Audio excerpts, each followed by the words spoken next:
오늘의 주요 뉴스입니다. 코로나19 확진자가 일주일 사이 35% 이상 늘어나면서 지난 겨울 유행 규모와 비슷해질 수 있다는 전망이 나왔습니다.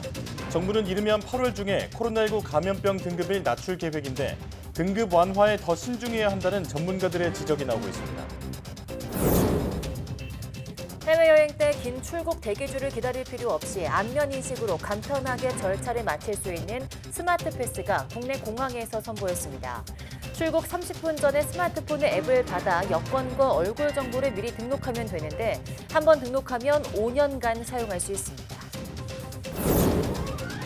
물에 빠진 사람에게 빠른 속도로 다가가 초기 구조를 하게 되는 원격 조정 구조 보드가 국내 해수욕장에 등장했습니다. 드론이 순환 상황을 발견하면 원격 조정으로 사고 현장에 보내지는데 익수자와 구조자 모두를 보호할 수 있을 것으로 기대됩니다.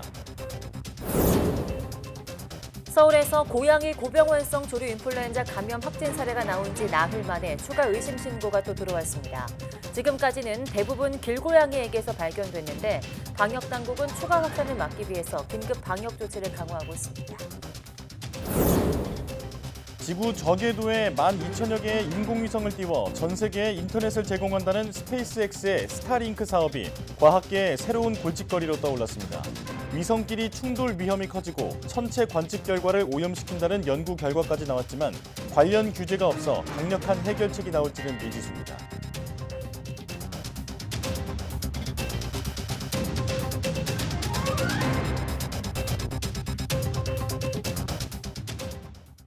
여러분 안녕하십니까?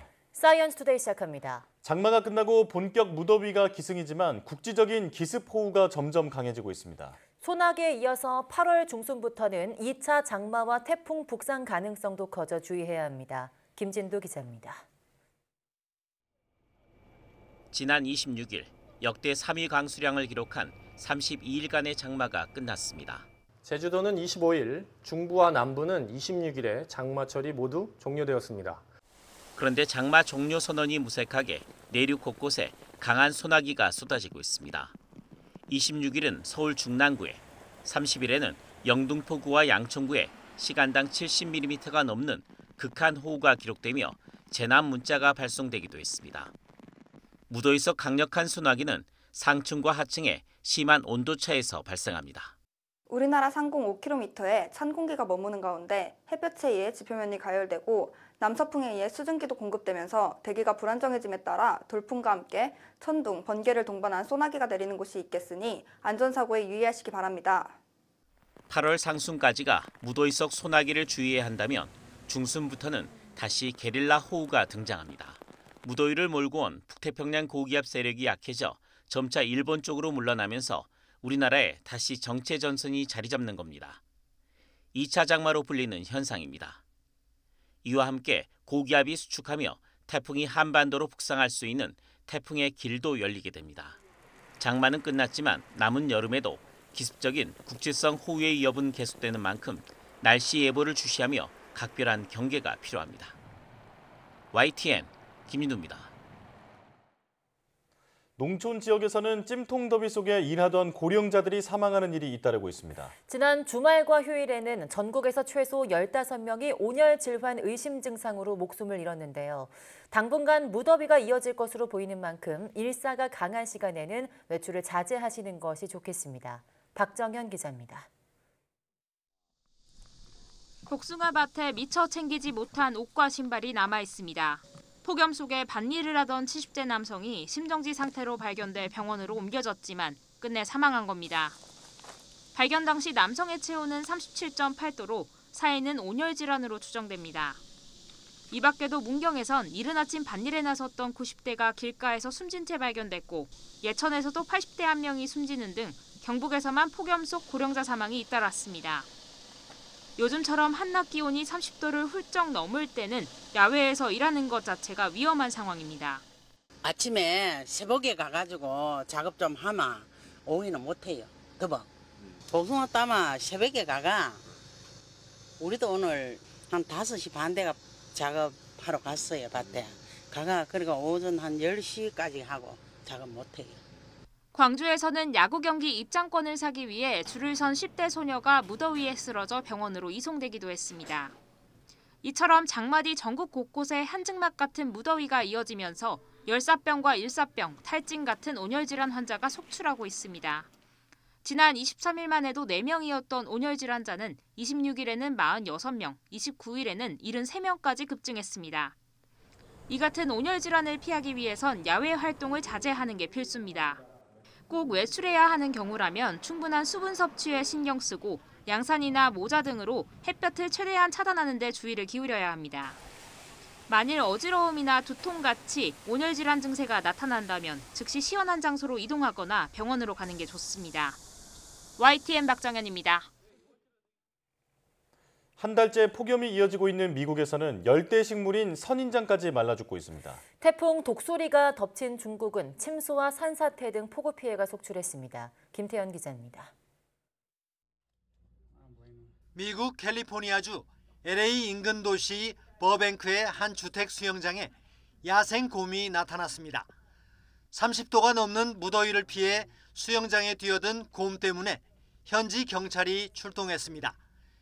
캘리포니아 남부 고급 주택가 주민들은 요즘 폭염 속에 산에서 내려오는 곰들로 골치를 앓고 있습니다. 미국 남서부 애리조나의 명물 사구아로 선인장은 말라서 죽어가고 있습니다. 고온과 건조함을 견디는 선인장도 폭염 속에 쓰러지고 있는 겁니다. 전문가들은 기후변화에 따른 극심한 무더위로 인한 고사 가능성에 무게를 두고 있습니다. We have seen them suffering the effects of extreme heat and drought. And some people report that saguaros are falling, saguaros are losing their arms, the shape is changing, they are leaning. 미국 남서부를 뜨거운 공기로 뒤덮었던 열돔 현상이 전국으로 확산하면서 약 1억 7천만 명이 폭염에 시달리고 있습니다. 중국은 5호 태풍 독수리의 영향으로 침수와 산사태 등 폭우 피해가 속출하고 있습니다. 지난 28일 중국 남동부에 상륙한 태풍은 계속 북상하면서 수도까지 덮쳤습니다. 베이징을 비롯한 북동부 일대에는 12년 만에 처음으로 최고 등급인 폭우 적색 경보가 발령됐습니다. 베이징 공항에서는 항공편 이착륙이 잇따라 취소됐고 베이징을 출발하거나 경유하는 열차편 운행도 큰 차질을 빚었습니다. YTN 김태현입니다. 비가 내린 후에야 살아나는 폭포가 있습니다. 바로 설악산에 있는 대승폭포인데요. 장마가 끝나자 절경이 드러났습니다. 지환 기자가 소개합니다. 비구름은 지나갔습니다. 내설악 장수대가 맑게 갰습니다. 암벽 사이 절벽 아래로 떨어지는 물줄기, 햇빛 반짝 머금고 사방으로 흩날립니다. 희끄무레한 물 한 개는 구름처럼 퍼집니다. 물길 따라 폭포수는 제자리를 찾습니다. 여름 설악을 대표하는 대승폭포입니다. 우리나라가 이렇게 좋은 거 있다는 거죠. 너무 좋아요.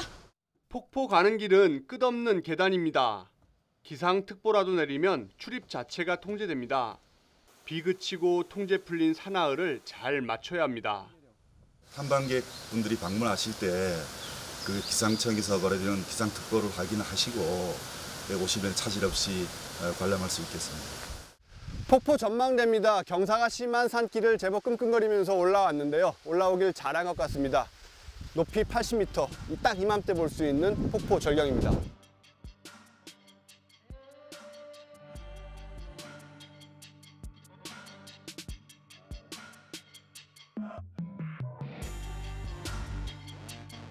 대승폭포는 화강암 수직폭포입니다. 금강산 구룡폭포, 개성 박연폭포와 함께 우리나라 3대 폭포로 불립니다. 예부터 수많은 시인 묵객이 찾았습니다. 평소엔 졸졸 흐르다 큰 비 오면 장엄합니다. 그다음 설악산은 폭포가 16개가 있습니다. 주변 풍광이라든지 대승폭포가 가장 훌륭합니다. 일반인 등산객들이 접근하면서 주변 관광을 볼 수 있고 내설악 녹음 사이로 떨어진 폭포수는 소양강, 의암호를 거쳐 한강으로 흐릅니다. 호우특보 때 통제됐던 폭포 탐방로는 장마 끝난 뒤 다시 열렸습니다. YTN 지환입니다.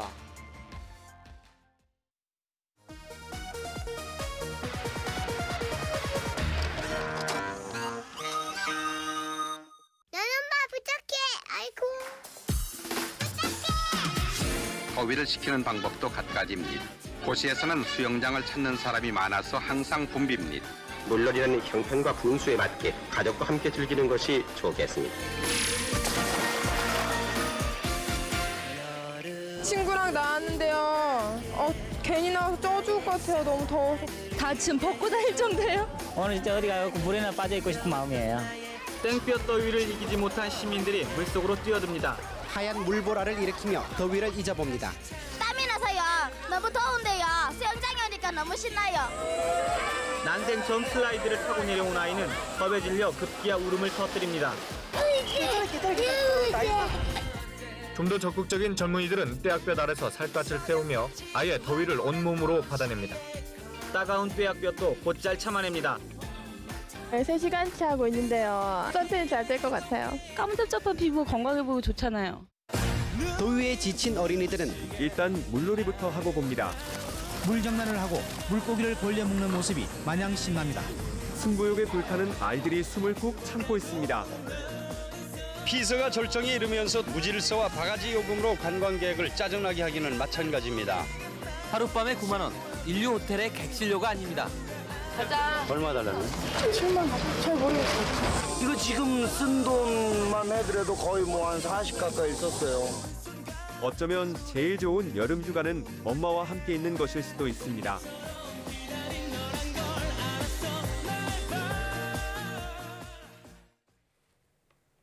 휴가철 더위를 피해 바다를 찾는 분들 많은데요. 순환 사고의 위험은 늘 도사리고 있습니다. 그런데 물에 빠진 사람에게 빠른 속도로 다가가 생명을 구하는 데 큰 도움이 될 원격 조정 구조보드가 전국 처음으로 등장해 인명피해 줄이기에 나섰습니다. 오태인 기자가 취재했습니다.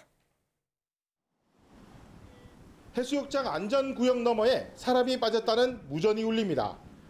곧바로 드론이 떠 정확한 위치를 파악합니다. 구조대원은 사고 지점과 가까운 해변에 알파벳 U자 모양을 한 무인 구조 보드를 띄웁니다. 또 다른 구조대원은 막루 위에서 조종기로 물에 빠진 사람을 보며 보드를 보냅니다. 높은 파도와 바람도 쉽게 헤쳐가며 빠른 속도로 익수자 곁에 도착합니다. 익수자가 보드를 잡고 시간을 번 사이 제트스키를 탄 구조대원이 도착해 사고 지점을 벗어납니다. 전국에서 처음 도입된 무인구조 보드를 활용한 인명구조 훈련 모습입니다. 일단 사람이 직접 들어가서 구하게 되면 체력적으로나 기술적으로나 조금 한계가 부딪히는 경우가 있는데 무인 서포보드를 이용하게 되면 좀 더 신속하고 빠르게 구조할 수 있는 것 같습니다. 울산 지역 해수욕장 두 곳에 모두 석대가 배치된 무인보드 속도는 시속 15km. 사람 수영 속도보다 5배 정도 빠릅니다. 성인 2명을 매달고도 거뜬히 움직이고 최대 5.5km까지 움직일 수 있습니다. 사람을 대신해 익수자에 접근해 2차 사고를 막을 수 있고 갯바위처럼 접근이 어려운 곳에서도 인명을 구할 것으로 기대됩니다. 전국에서 최초로 도입한 무인 구조정을 운영하여 지나 119 시민 수상구조대에서 한 명의 안전사고도 없이 활용할 것이며 우리 119 안전대원의 안전도 확보하여 활용토록 하겠습니다. 사람을 대신할 새로운 인명구조 장비가 순환사고 현장에서 제 역할을 다할지 관심이 쏠립니다. YTN 오태인입니다.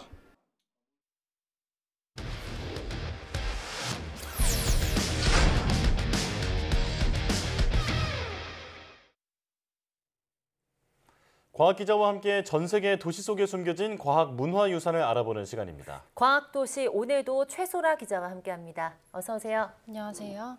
네, 오늘은 어떤 나라로 가볼까요? 네, 오늘 함께 둘러볼 도시는 한 군데가 아닌 여러 곳인데요. 유명한 과학시설이라던가 과학자의 흔적이 있는 곳은 아니지만 하늘이 내린 자연환경으로 만들어진 과학도시입니다. 이 어떤 나라에 있는 도시인지 준비된 영상을 보시면서 감을 잡아보시겠습니다.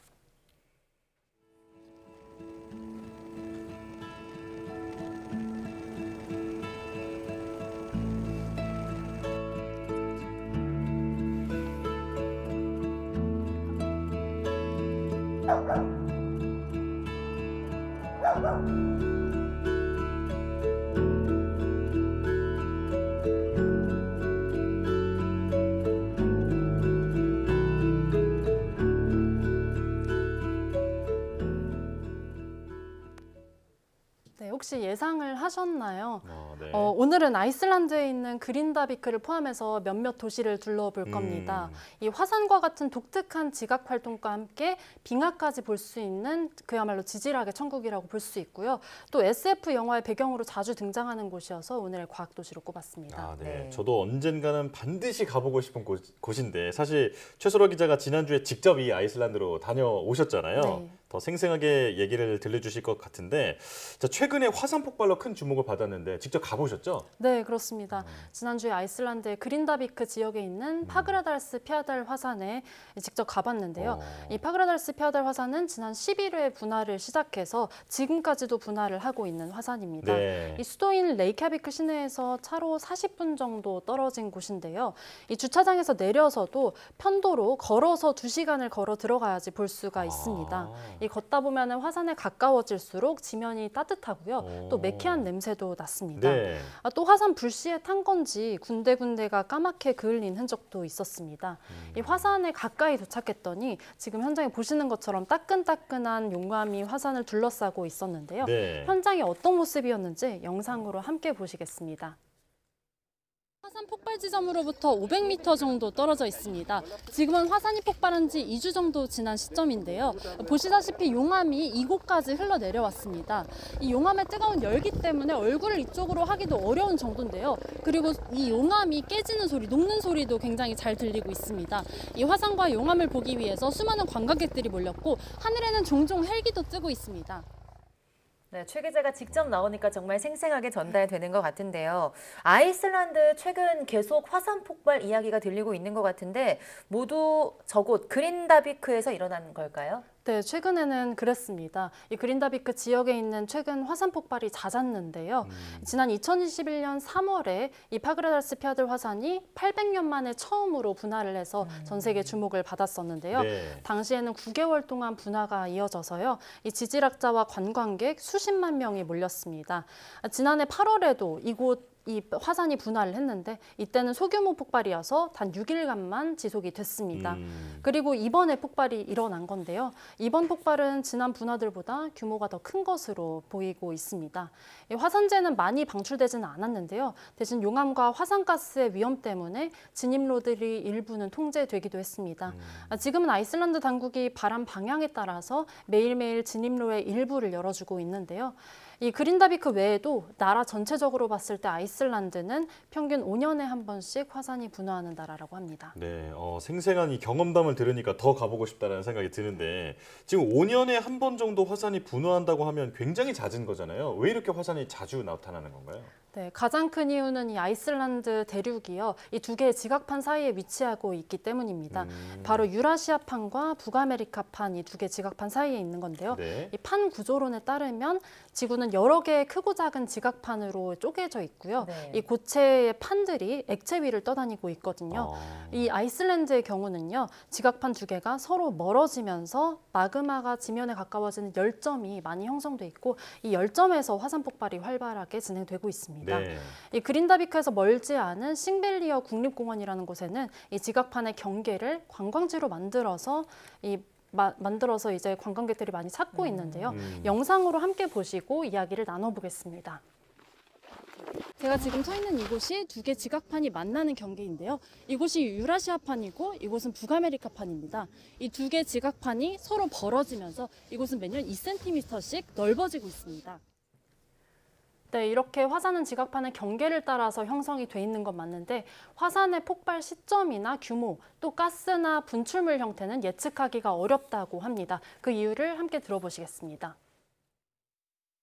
마그마가 어디쯤 올라오고 있다는 것은 파악할 수가 있지만은 그 마그마가 빨리 올라올 수도 있고 천천히 올라올 수도 있고 또 점성에 따라서 올라오면 온도가 떨어지기 때문에 마그마가 굳어버리면은 정지가 되면은 그 지표로 나오지 않기 때문에 그 분화의 정확한 시간은 현재로서는 예측을 할 수가 없고 또 올라오는 양이 얼마인지도 우리가 예측을 현재는 할 수가 없어요.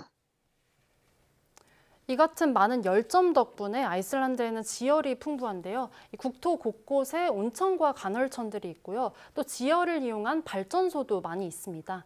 이 아이슬란드의 전체에 공급되는 전력의 절반 정도가 이 지열 에너지일 정도입니다. 수력 발전까지 합하면 아이슬란드는 전력의 대부분을 재생에너지로 얻고 있는 겁니다. 굉장히 친환경적인 나라다라는 생각이 드는데요. 그럼 재생에너지 연구도 굉장히 활발하겠어요. 네, 그렇습니다. 이 아이슬란드는 지열 연구에서 거의 세계에서 가장 앞서 있는 나라 중 하나입니다. 특히 2000년대에 아이슬란드의 과학자들이 그린다비크 인근에 있는 화산의 중심부에 구멍을 뚫어서 이 연구를 시작했는데 단순히 뜨거운 물을 넣는 것뿐만이 아니라 구리나 은과 금과 같은 귀금속이 녹아있는 이런 초임계수를 발견하겠다는 목표를 세웠습니다. 이게 성공하기만 하면 지금보다도 10배나 많은 전기를 여기에서 얻을 수 있다고 현지 과학자들은 예상을 하고 있습니다. 지열점 한 곳에서만 소형 원자로급의 에너지를 뽑아낼 수 있다는 전망입니다. 아, 그렇군요. 그런데 극과 극으로 이렇게 지열이 풍부한 따뜻한 곳에 빙하까지 있잖아요. 네, 그렇습니다. 이 아이슬란드가 북극에 가까운 만큼 추워서 빙하와 만년설들도 있는데요. 이 빙하 역시 최근 들어서 과학자들의 주목을 받고 있습니다. 바로 기후변화 때문입니다. 이곳 빙하들은 화산재가 섞여서 종종 검은색을 띠는데요. 이 검은 빙하가 빛을 더 잘 흡수하기 때문에 다른 지역의 빙하들보다 더 빨리 녹고 있습니다. 이 아이슬란드 현지인들도 매년 달라지는 빙하의 모습을 보면서 기후변화를 실감하고 있다고 하는데요. 이 현지인에게 직접 들어보시겠습니다. We have a glacier here called Solheimajökull. In 1977, you could see it from the road. It reached all the way to the road, and since then, it went 2 kilometers back. So you cannot see it from the road anymore. A huge difference in how warm it got. Usually, the temperature here doesn't get above 25 degrees Celsius. And we've had days where it went to 27, even 30. 네, 그 기후 위기가 그나마 친환경적인 나라인 아이슬란드까지 덮치고 있는 것 같은데요. 그런데 앞선 영상에서 또 아이슬란드가 여러 도시가 공상과학의 도시라고 설명을 또 해주셨는데요. 그 이유가 있을까요? 네, 아이슬란드의 여러 도시가 SF 영화에 자주 등장하기 때문인데요. 대부분 아이슬란드를 배경으로 하는 영화들은 아니고요. 외계 행성이나 종말 이후의 지구를 배경으로 하고 있습니다. 이 대표적으로 인터스텔라가 있는데요. 인터스텔라에 등장했던 바다 행성이 또 얼음 행성이랑 바다 행성이 이곳에 등장을 했는데 이 중력이 너무 커서 시간이 느리게 흐르고 굉장히 높은 파도가 치는 바다 행성은 아이슬란드의 마파보트 섬 삼각주에서 촬영이 됐고요. 또 지구와 비슷한 대기를 가졌지만 사람이 살 수 없는 것으로 나타났던 얼음 행성은 스카프타펠이라는 곳에서 촬영되기도 했습니다. 앞서서 말씀드린 것처럼 이 화산재가 섞인 검은 빙하가 등장하거든요. 그래서 이 촬영 장소가 아이슬란드라는 걸 알 수가 있습니다. 이 밖에 스타워즈나 프로메테우스, 그리고 배트맨 비긴즈, 왕좌의 게임, 토르 등에서 아이슬란드의 여러 도시가 등장했습니다. 네, 이 정도면 SF 영화의 거대한 어떤 세트장이 아닌가 이런 생각이 드는데요. 자, 그런데 이게 외계 그 환경과 닮기만 한 게 아니라 실제 그 우주 연구도 아주 활발하게 진행이 되고 있다면서요? 네, 그렇습니다. 이 아이슬란드가 지구상에서 외계 행성과 가장 지질학적으로 닮은 곳으로 꼽히고 있는데요. 이 우주인들은 달에 가기 전에 아이슬란드의 도시에서 사전훈련을 한다고 합니다. 특히 미바튼이라는 도시는 자연이 굉장히 잘 보존돼 있고요. 화산 활동도 활발하고 또 풍경 자체도 달을 닮아서 달 착륙 훈련의 제격입니다. 1960년대 닐 암스트롱 등도요. 미바튼에서 훈련을 했다고 전해졌습니다. 최근까지도 우주복이나 첨단 우주 장비를 미바튼에서 시험하는 연구가 이루어지고 있습니다. 게다가 아이슬란드 정부는 이런 아이슬란드에서 우주 시험을 진행하면 필요한 것들을 지원해주는 이런 우주 사업도 추진하고 있는데요. 발사체 개발이라던가 우주선을 만드는 사업과는 또 다른 우주 개발 산업이라고 볼 수 있겠습니다. 네, 오늘은 최소라 기자가 지난주 직접 다녀온 곳이라 더 생생하게 이야기를 들을 수 있었는데요. 얼음과 또 불이 공존하는 나라 아이슬란드에 대한 이야기는 여기까지 나눠보겠습니다. 오늘 말씀 고맙습니다. 감사합니다.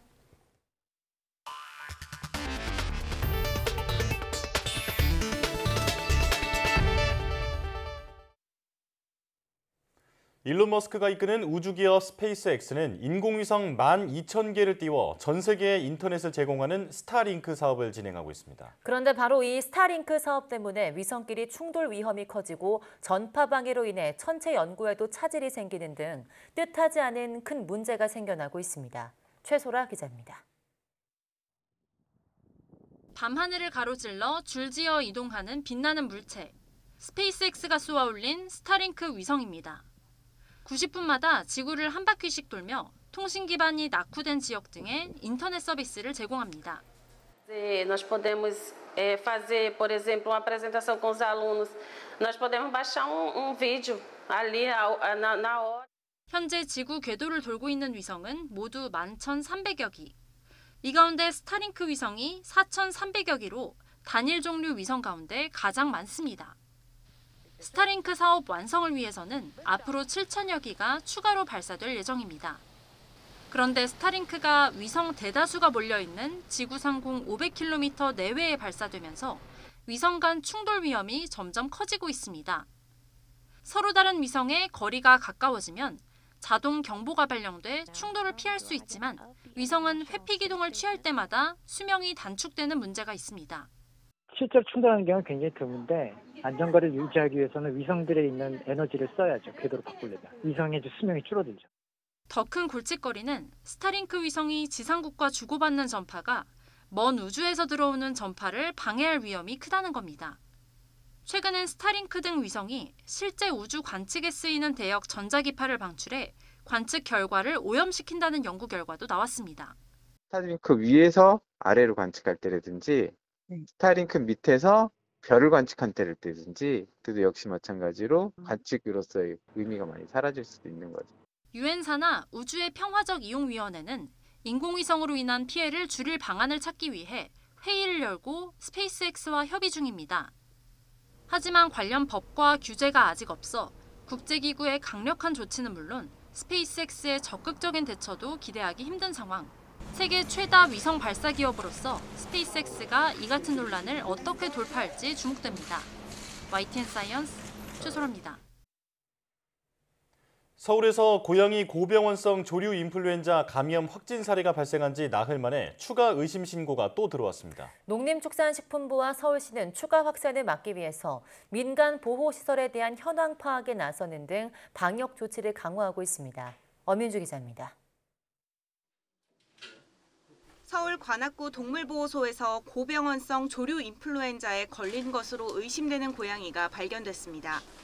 지난 25일 서울 용산구에서 고양이 2마리가 확진 판정을 받은 지 나흘 만입니다. 당시 보호소에 있던 고양이 1마리가 인근 병원에서 식욕 부진과 호흡기 증상 등으로 진료를 받던 도중 폐사했는데 해당 동물병원장이 검역본부에 신고한 겁니다. 이후 병원과 동물보호소에 있던 고양이들을 모두 조사한 결과 3마리가 추가로 더 의심 사례로 나왔습니다.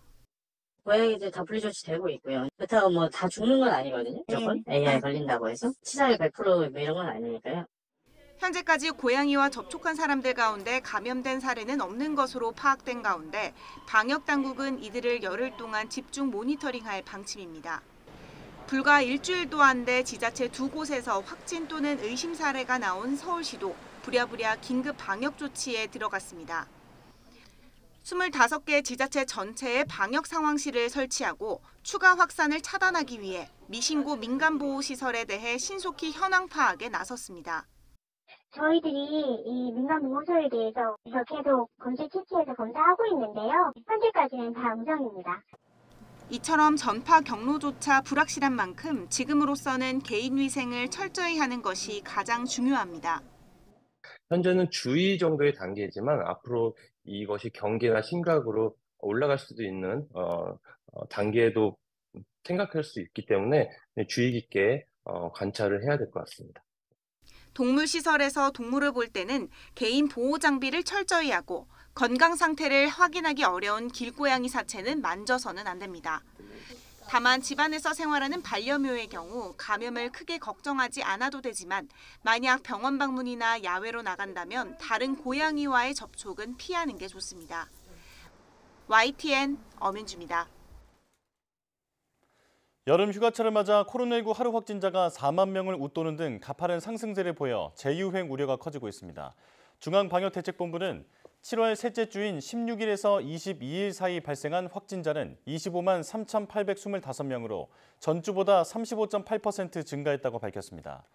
코로나19 확진자는 4주 연속 증가세로 지난 19일엔 신규 확진자가 4만 7천 명을 넘어서며 6개월여 만에 최다를 기록했습니다.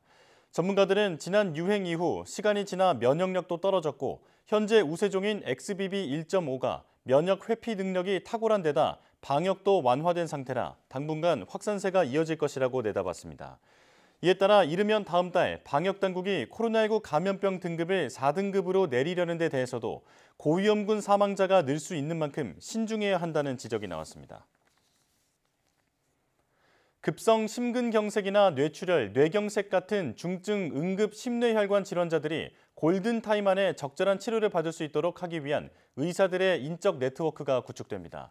보건복지부는 내년 1월부터 심뇌혈관 질환 응급 환자가 적시에 필요한 진료와 수술 등을 받을 수 있도록 권역별 전문의들의 인적 네트워크 시범 사업을 실시하기로 했습니다.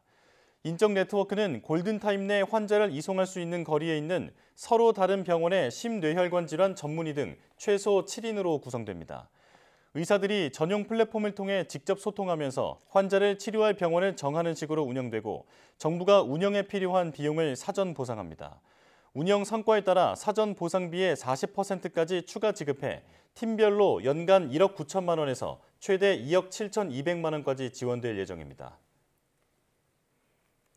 경찰이 여름방학 기간 어린이 보호구역 스쿨존 내 횡단보도를 눈에 잘 띄는 노란색으로 칠하고 스쿨존 시작과 끝 지점을 표시하는 등 교통안전시설 확충에 나섭니다.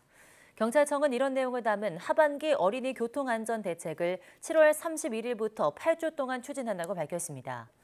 경찰은 올해 상반기 교통사고 사망자가 지난해 같은 기간보다 60명 줄었지만 어린이 교통사고 사망자는 스쿨존과 비스쿨존 모두 늘었다면서 방학 기간부터 선제적으로 어린이 교통사고 예방 활동에 나설 필요가 있다고 밝혔습니다. 여행객들이 몰리는 여름 휴가철 공항에서 긴 출국 대기줄을 기다리다 지친 경험 한 번쯤 있으실 텐데요. 인천공항이 얼굴 인식만으로 번거로운 출국 절차를 대신할 수 있는 스마트 패스를 국내 처음으로 도입했습니다. 윤혜리 기자입니다.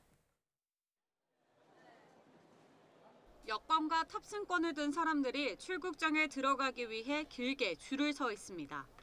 보안 검색 요원이 일일이 탑승권을 확인하고 여권과 얼굴을 대조합니다. 코로나 풀리고 이제 여행객들이 많아져서 한번 여행 가려고 하면 이제 뭐 출국 심사 같은 것도 대기 줄도 길고 그래서 조금 힘든 것 같기는 해요. 요즘에는 또 시스템들이 많이 좋아졌으니까 진짜 얼굴 인식 하나로도 싹 뭐 통과될 수 있는 게 있다면 그러니까 그런 쪽으로 많이 그런 게 활용이 되면 좋을 것 같아요. 여행객들이 몰리는 여름 휴가철 성수기에 대비해 인천공항이 얼굴 인식만으로 출국 절차를 대신할 수 있는 스마트 패스를 도입했습니다. 국내 공항 최초로 첨단 안면 인식 기술을 출국 시스템에 접목한 겁니다. 여권이나 탑승권을 준비해 긴 줄을 기다릴 필요 없이 이렇게 빠르고 간편하게 출국 절차를 밟을 수 있습니다. 출국 30분 전에 스마트폰에 앱을 받아 여권과 얼굴 정보를 미리 등록하면 됩니다. 여권에 내장된 IC 칩 정보와 사진으로 수집한 개인의 얼굴 특징 512곳을 대조해 아무리 비슷한 생김새라도 단번에 구분해냅니다.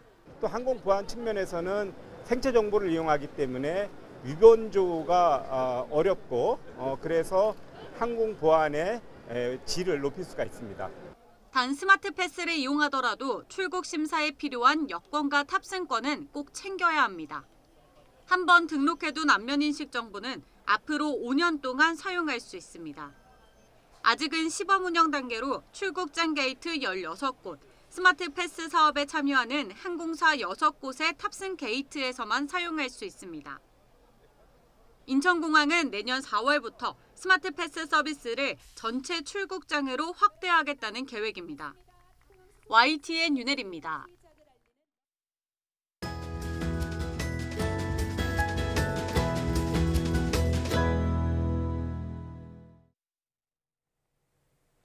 매년 8월 1일은 세계 폐암의 날인데요. 국내 주요 5대 암 중 하나인 폐암은 사망률 1위일 정도로 치명적인 암으로 알고 있지만 최근 면역 항암제 병용요법으로 국내 폐암 환자들의 예후가 좋아진 사례가 있는 만큼 사망률 1위라는 오명을 벗을 날이 올 수도 있을 것 같습니다.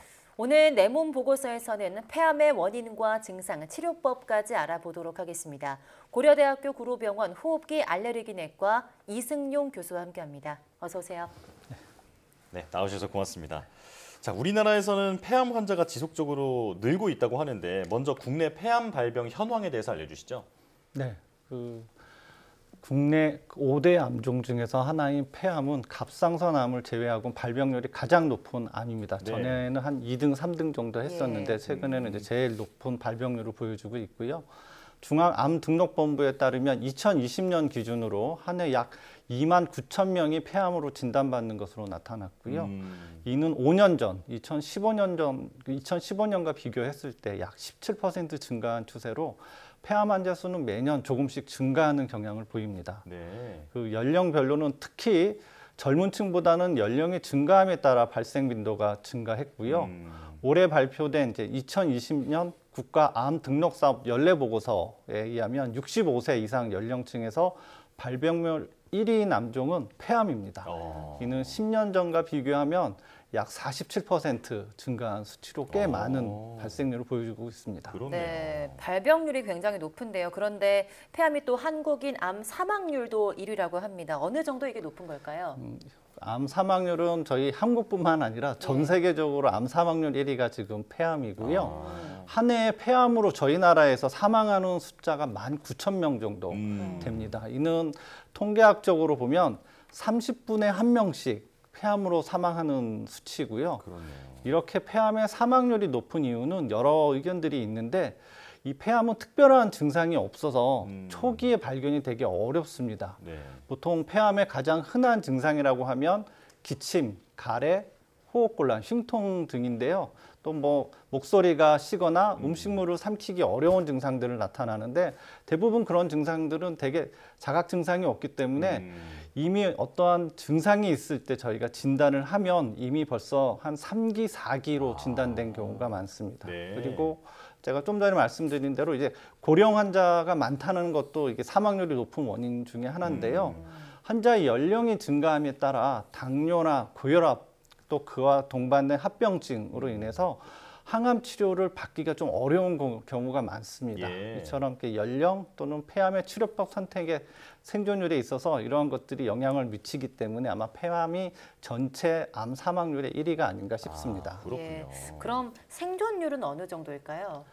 최근 5년간 발생한 암 환자의 5년 생존율은 전체 암, 모든 암을 다 합쳤을 때 약 71% 정도 되는데요. 폐암은 다른 암종에 비해서 그 5년 생존율이 36%밖에 되지 않습니다.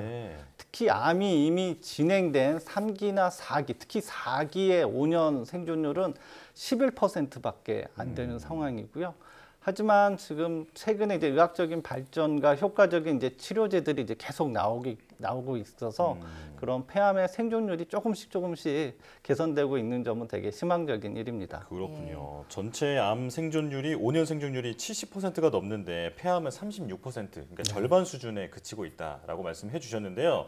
자, 그렇다면 이 폐암에 어떤 위험군이 있는지도 궁금합니다. 이게 여성이 더 위험한지 남성이 더 위험한지 설명해 주시죠. 네, 폐암 발생은 남성이 훨씬 많습니다. 그 이유는 폐암의 주된 원인이 흡연이기 때문인데요.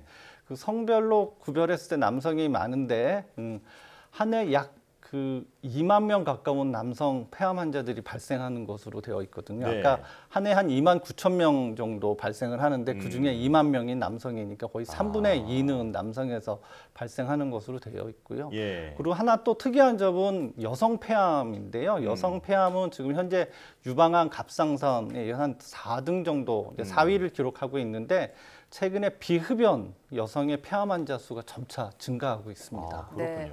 그러면 흡연을 하면 그 폐암 확률이 어느 정도 높아지게 되는 걸까요? 폐암은 일단은 흡연과 관련된 폐암 발생 빈도는 한 전체 폐암의 한 70% 정도 되고요. 예. 흡연자가 비흡연자에 비해서 폐암 발생률 위험도가 한 10배 정도 됩니다. 저희가 간접 흡연이라고 예. 흡연자 옆에서 있는 경우에도 간접 흡연자는 비흡연자에 비해서 한 1.5배에서 2배 정도 그런 폐암 발생률이 높습니다. 이거 외에도 이제 폐암의 원인으로 이제 최근에 이제 제시되고 있는 게 미세먼지. 예. 특히 음식 조리 과정에서 나오는 미세먼지나 아니면 저희 황사나 미세먼지도 이러한 폐암의 한 발생 원인으로 되어 있고요. 뭐 특정한 직업, 뭐 중금속이라든지 이런 직업적인 요소 그 원인에 의한 거, 또 만성 폐쇄성 폐질환 같은 경우 이제 담배와 많이 관련이 되어 있는데요. 그런 폐 질환 등이 이런 폐암의 원인이라고 생각되고 있습니다. 네.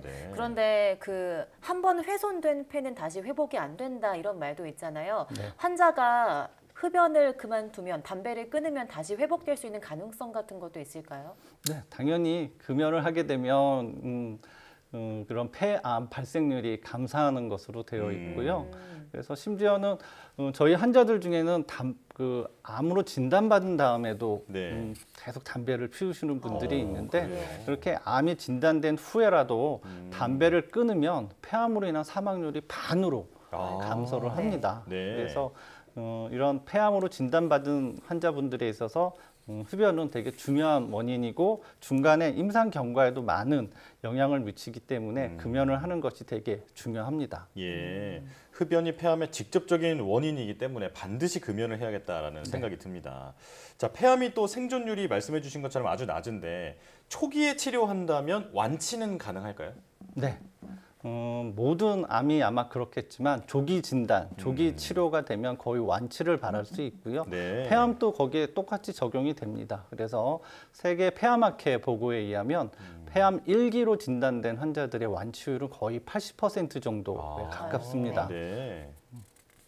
그렇지만 이제 초기에 진단되지 않는 이제 좀 그런 환자들이 폐암에서 많이 발생이 되는데요. 이런 다른 장기로 전이된 그 폐암의 경우에는 보통 전체 그 기수에서 한 40%를 차지하는데 이런 환자분들은 수술적인 치료도 어렵고 그렇기 때문에 5년 이상 생존율이 되게 낮아졌는데요. 최근에 이제 뭐 방사선 치료의 새로운 방사선 치료 기법이나 면역 항암제 치료 또는 표적 치료제의 발전으로 그런 환자들도 계속 점차 생존율이 증가하고 있습니다. 그렇군요. 그래도 초기에 발견하면 완치율이 상당히 높다라는 점은 아주 다행이라는 생각이 듭니다. 자, 그러면 폐암 환자는 그 말씀해 주신 어떤 그 병기에 따라서 치료 방식도 달라지는 걸까요? 네. 암은 대개 기수로 1기, 2기, 3기, 4기로 나눠지는데요. 초기, 보통 1기 같은 경우에 보통 표준 치료는 수술적인 절제입니다. 이런 수술적인 절제가 원칙이고요. 대신 이 폐암을 앓는 갖고 있는 환자분들 중에서는 폐 기능이 좋지 않은 환자분들이 있거든요. 그런 환자들은 수술을 할 수 없기 때문에 그런 경우에 이제 저기 방사선 치료로 대체해서 할 수가 있습니다. 그리고 보통 3기 정도 되는 환자들은 항암 방사선 치료라는 것을 하고요. 이제 다른 장기로 진단이 된 이제 4기 환자 같은 경우에는 보통 항암 치료가 원칙입니다. 면역 항암제 병용 요법이 또 새로운 표준 치료법으로 자리 잡았다고 하는데요. 그 면역 항암제 병용 요법이 어떻게 암을 치료하는 걸까요? 면역 항암제 저희가 암을 치료하는데 면역을 증강시켜야 된다고 얘기를 하는데요. 저희가 말하는 면역 항암제는 그 암세포 중에서 암세포만 특이적으로 반응하는 면역 세포들이 있습니다. T 림프구라는 게 있는데요. 그런 T 림프구가 암세포에 의해서 기능이 억제되어 있는 상태로 있는 상태를 저희가 다시 회복해 시켜주는 게 면역 항암제라고 생각을 하시면 되고요. 그럼 우리 몸의 면역을 다시 활성화시켜주기 때문에 부작용이 세포 독성 항암 치료보다는 훨씬 적고요. 또 면역 시스템이기 때문에 그 작용 시간이 길게 가기 때문에 그런 암 치료 약제 투여 기간에 비해서 효과가 지속되는 기간이 훨씬 긴 것이 장점입니다. 그렇군요. 이게 그 환자들도 좀 훨씬 더 삶의 질이 나아질 것 같은데 어떤가요? 일단은 세포 독성 항암 치료 생각하면 저희가 구토하고 설사하고 식사 못하고 머리 빠지고 그런 부작용들을 생각하시는데요. 면역 치료제는 그런 거하고는 작용 기전이 다르기 때문에 적은 부작용으로 치료를 받을 수 있어서 어떤 환자분들은 본인이 직장 생활을 하면서까지 이런 항암 치료를 받을 수가 있습니다. 아, 그렇군요. 자, 이제 폐암 환자들에게는 아주 희망적인 얘기라는 생각이 드는데요. 이제 말씀해 주신 것처럼 암은 조기에 발견하는 것이 아주 중요한데 혹시 이 나라에서 폐암 검진을 해주는 특정 어떤 검사군이 있을까요? 네. 저희 나라도 2019년도 7월부터 폐암 고위험군을 대상으로 지금 현재 저설량 흉부 CT로 국가 폐암 검진이 시행되고 있는데요. 네. 여기서 폐암 고위험군이라는 거는 만 54세에서 74세면서 30감년 이상의 흡연력을 가진 사람입니다. 30감년, 감년이라는 단어가 조금 어려운데요. 네. 이게 흡연력을 표시하는 단위입니다. 갑은 흡연력의 한 갑, 두 갑을 표시하는 거고 연은 연수를 표시하는 거거든요. 그래서 보통 30감년이라 그러면 하루에 한 갑씩 30년을 피우거나 아니면 뭐 두 갑씩 15년을 피우면 그게 30감년이 됩니다. 하여튼 흡연 기간이 길고 또는 하루에 흡연량이 많을수록 폐암 발생률이 높기 때문에 여기에 해당되시는 사람들은 해당 군은 반드시 정기적으로 국가 폐암 검진을 받아볼 것을 권고해 드립니다. 네. 그 폐암의 가장 큰 원인이 흡연인 만큼 금연도 굉장히 중요할 것 같고요. 고위험군이신 분들은 정기 검진도 꼭 받으셔야겠습니다. 고대 구로병원 호흡기내과 이승용 교수와 함께했습니다. 오늘 말씀 고맙습니다. 고맙습니다.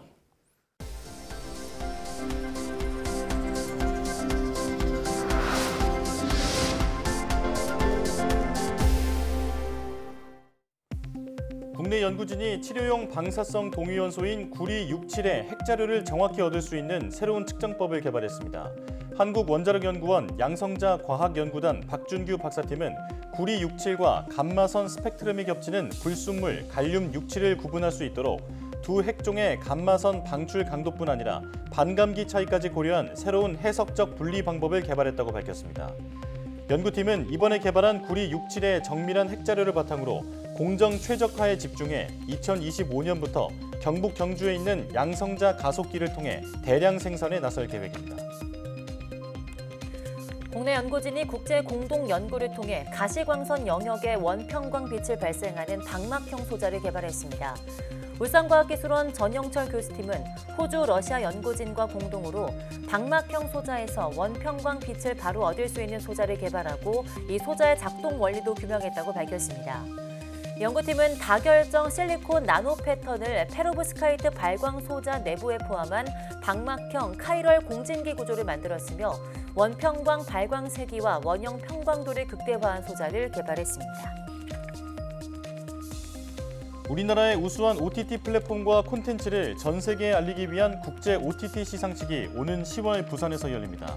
과학기술정보통신부는 오는 10월 부산국제영화제 기간에 맞춰 제1회 국제 OTT 축제를 열고 10월 8일에는 아시아 콘텐츠 어워드 앤 글로벌 OTT 어워드를 개최한다고 밝혔습니다. 국제 OTT 시상식은 흥행성과 작품성이 높은 OTT 오리지널 콘텐츠에게 수여하는 베스트 OTT 오리지널 등 10개 경쟁 부문과 함께 뉴테크상, 혁신상 등 7개 초청 부문으로 구성됐습니다. 국제 시상식 출품작 공모 기간은 8월 1일부터 21일까지이며 경쟁 부문 후보작은 9월 중 공지할 예정입니다. 웹 3.0 관련 기술과 기업이 한자리에 모이는 행사인 서울 웹 3.0 페스티벌 2023이 동대문 디자인 플라자 DDP에서 개막했습니다. 웹 3.0은 블록체인 등 분산화 기술을 이용해 서비스 참여자들이 수익을 공유하는 새로운 형태의 인터넷망을 의미합니다. 서울시 바오밥 파트너즈, 서울디자인재단이 공동 주최하는 이번 행사는 웹 3.0 분야 글로벌 스타트업과 커뮤니티, 전 세계 청년 400여 명이 참여한 가운데 8월 2일까지 열립니다.